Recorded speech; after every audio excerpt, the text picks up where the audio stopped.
I think in general, there's no system that can be created that is everyone would agree is perfectly fair. Like with Bitcoin, we also talk about like its distribution mechanism, and a lot of people in Bitcoin claim it's fair.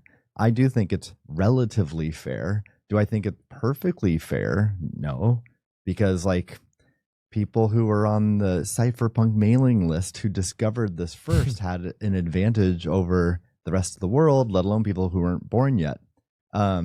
So it's I don't even know I don't even know what perfectly fair means. Like with Bitcoin, I think you can point to many attributes it has that absolutely make it more fair than its counterparts, whether it be other cryptocurrencies or the dollar or fiat currencies. Yeah. And that's why people would claim it's more fair. But I think fairness is such a tough thing to make any claims about, because like the world is not fair, physics is not fair, the way energy works throughout the universe, it's just not fair. It just is what it is. And so when we try to layer on human systems to create fairness, we need somebody to adjudicate this and to balance all of these things.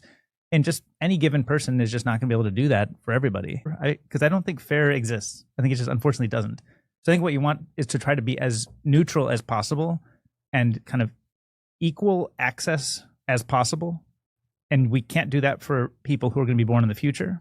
But we can say anybody was allowed to be on the cypherpunk email list. It wasn't just the blessed few who kept each other into it or out, or it had a $10,000 a month subscription to get into the cypherpunk email list. It's like, if you cared about it, you get in. And there's advantages to caring about being on the cypherpunk email list that I was not aware that advantage would exist. I wasn't on the email list at the time. I wish I was, but a likely story.